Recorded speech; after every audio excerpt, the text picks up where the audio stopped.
It is another messy day. It's early here on the farm. We just got a call that the turkeys are in, so I'm running up to the post office. When the turkeys come in, we try to go pretty quick because it's a lot of chirping for the people working up there, and I know they're like, come get these things. So I'm heading up there first thing this morning, gonna get those picked up and get them set up in the brooder. There's no rest for the weary. We have just gotten rid of the batch of Cornish cross, and now here we are jumping into turkeys. We got the hogs delivered earlier this week, so things are just hopping around here. It's just that time of year, but really we love it. We're getting stocked up. It's a lot of work in a short period of time, and then hopefully we're gonna have lots of inventory for the next, so we can have inventory all of next fall and winter and things like that when we're not raising chickens and turkeys. So it's really exciting. This is like the culmination of a dream for us, so I'm not complaining. I'm so pumped and just really excited how well things have gone up to this point. I feel like we survived the last week. We can do anything.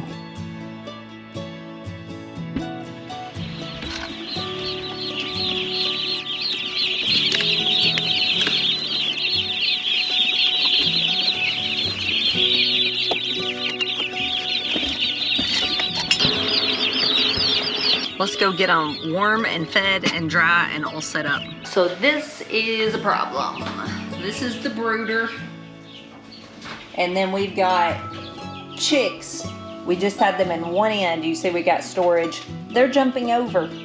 So we are either going to have to move them out of here, which it is like a flooding rain week, or I'm gonna have to put something taller up to keep them from getting over in here where I'm gonna have the baby turkeys. So baby turkeys love heat. They need to be like 95 to 100 degrees the first week or so, and then lower it like 5-ish degrees each week until they're fully feathered out, or maybe like 6 to 8 weeks old. So the problem comes in because these chicks could pile up under these heaters too and smother these baby turkeys. So I need to get this taken care of and get the heaters set up and everything so I can get these turkeys in here and warm. That's the main thing. Warm, food and water. Those are your top priorities when you're dealing with baby chicks or turkeys or anything like that. You want to give them a great start. So I'm gonna try to figure something out to block these over. I don't want to dump them outside in a chicken tractor and wind up killing them either. But I just think this is a recipe for disaster if I just let them keep jumping over.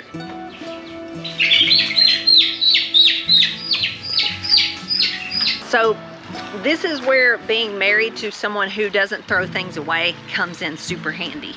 We're gonna head over to the wood shop and see if I can find something to prop up to keep them in their little area. Let me just show you what we got going on. There's water literally everywhere. So I'm just gonna have to make this work and keep those chicks in there with the turkeys.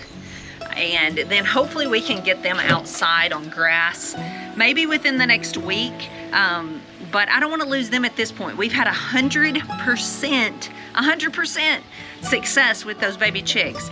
Those are bovine browns, brown leghorns. They go by all different names. Some people call them cinnamon queens. That's what most of them are. And then copper morans we got from Jeff over at Bobblehead. Really looking forward to their dark eggs this fall to cross with some of our blues and greens and lighter browns also. So I just love all the colors. It's fun. People that buy eggs from us at the farmers market and things are always like shocked and delighted when they see all the colors. It just makes it fun. It's not that they're any better necessarily, but it just does add a joyful element to it. So this is the wood shop. It's kind of a mess. Ben's thing is not organization. Honestly, mine's not either. But we just need something temporary. I'm thinking this looks like the winter. I could put that in there on its side and it would go up a lot further than what I have now. So I'm gonna get that over there.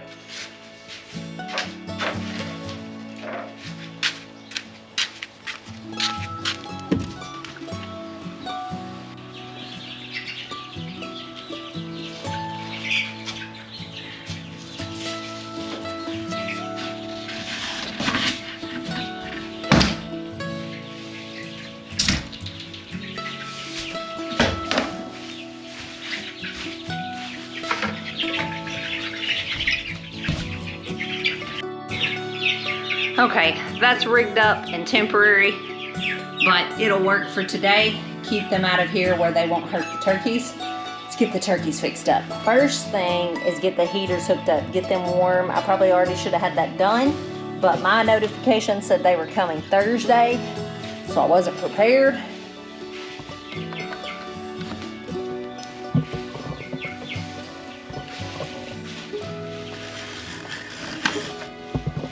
This thing is awesome for just a few chicks and things. It's way better than a heat lamp. They can get under it and stay warm. It's been great. We need more of those eventually.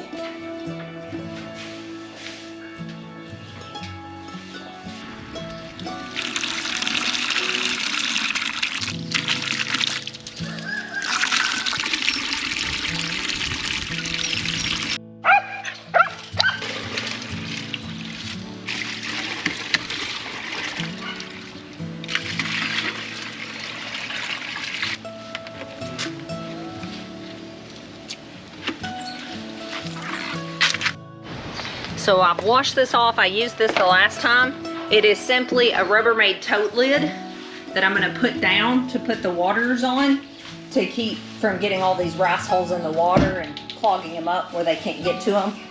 I'm gonna put it right here in the middle of the heaters because they're not gonna probably go far from those for the moment because they're gonna be getting acclimated to everything. I'm gonna put it there and get the feed set up and go get them.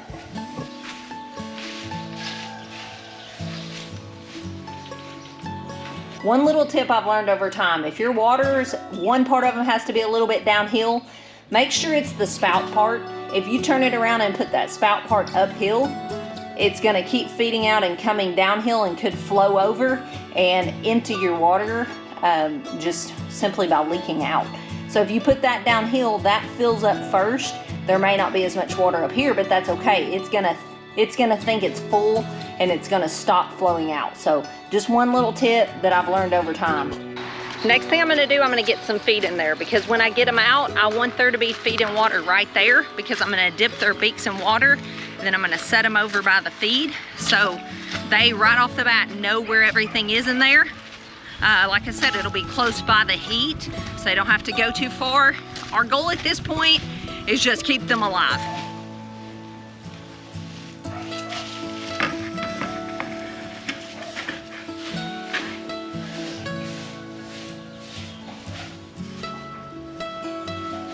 So let's talk feed, because this part is pretty important. Whether you're gonna be selling these or whether you're just raising them for your family, you kind of need to know how much feed to give them and by the end, how much you're gonna have in them. So let's talk about if you raise them to 16 weeks, because people go anywhere from 16 to 20 weeks. Let's say you raise them for 16.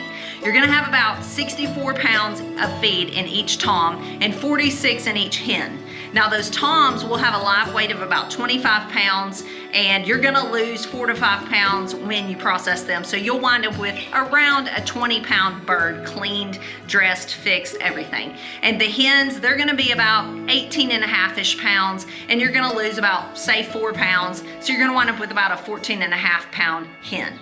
Now, if you go to 20 weeks, which we are gonna be going on this batch, 19 to 20, you're gonna have about 100 pounds of feed in each tom and about 64 in each hen at that point, but you're gonna get a bigger bird. Just in those few weeks, the toms are gonna have grown to about 36 pounds. You're gonna lose a little more in the carcass and things, and you're gonna have about a 29-ish pound bird that's cleaned.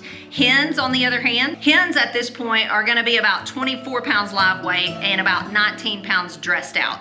So you can see the differences, you can figure those up of how you wanna do it. A lot of it is just gonna depend on, especially for us and probably for you too, is when it works into your schedule to get them cleaned. Because if you're busy on your homestead like we are, or you have off the farm jobs and all those things, it's just basically gonna be when can you get them cleaned. You can't necessarily pick a precise date. For us, we are having these processed at a processing place. They only are doing that like 2 or 3 days out of the entire year.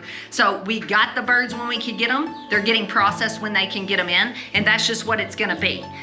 But you can see, depending on how big you want them to wind up, You can sit down and run the numbers. It's gonna be different for everyone, what you have in them, meaning what you paid for them, what you have in them as far as what you fed them, if you're gonna pay someone to process them. All those things are gonna go into your final costs, whether they're for you or someone else.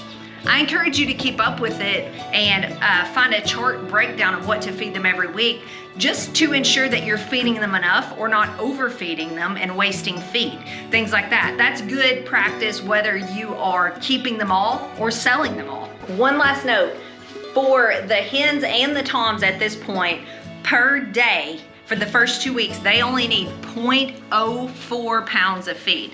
So we have 75, that is only 3 pounds a day. That little scooper you saw me using filling that trough, that holds 2 to 3 pounds. I encourage you guys to figure out what your feed weighs. Like I know roughly here on our farm what a 5-gallon bucket of feed of each type weighs. So this right here, if it was full, would weigh about 25 pounds. That's an excellent reference point to have. It takes minutes a day to just go out there. Don't weigh it every day, but weigh it once and then just have that number in your head in case you ever need it. So really at this point, each day for the next 2 weeks, I really just need to give them about a scooper, maybe a little bit more, because there's only 75 of them. We were gonna do more, couldn't get them into the processor, so we adjusted and scaled back. And I would encourage you to do that also. Be flexible, because you're gonna have to be if you're raising animals. You won't always get the exact processing day you want. They may not show up on the day you thought. I thought they were coming 2 days from now. It's great that they came today, but you've got to go with the flow or you will go insane. Let's get these turkeys unloaded, dipped, and put near the food and near the heaters.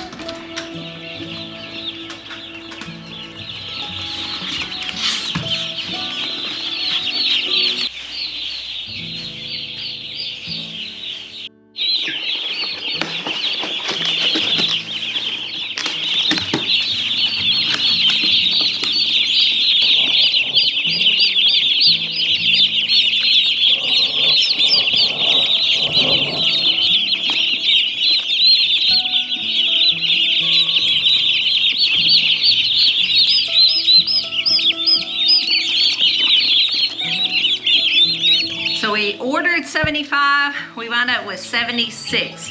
I started out dipping them and then putting them over in front of the feed, and they're not interested in feed at this moment. They more want water, so I'm just gonna let them, they'll find it. Animals can find feed, and I've got the heat and the water and the feed all right there together. They shouldn't have any trouble at all.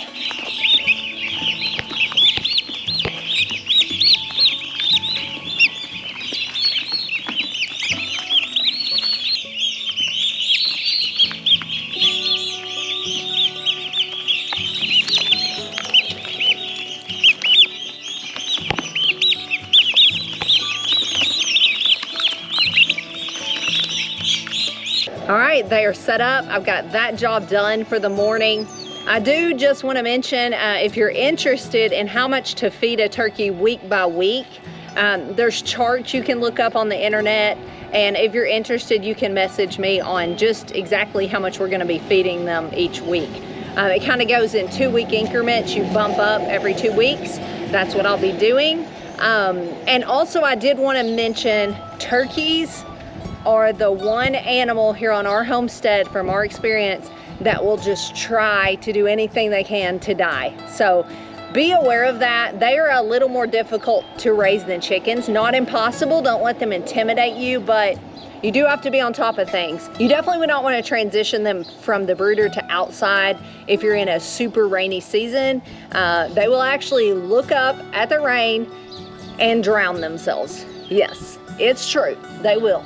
They will do a lot of things that you think, why in the world would you do that? So you kind of have to be one step ahead of them, looking out for them, giving them a really good place to live, and just be mindful of the weather and all the things you have going on, because like I said, they're just not super great sometimes. Now different batches are different, but at taking care of themselves, there just doesn't seem to be their strong suit. So just be aware of that going into it. You might want to order a few extra of what you want to wind up with, but that's basically it. They are set up.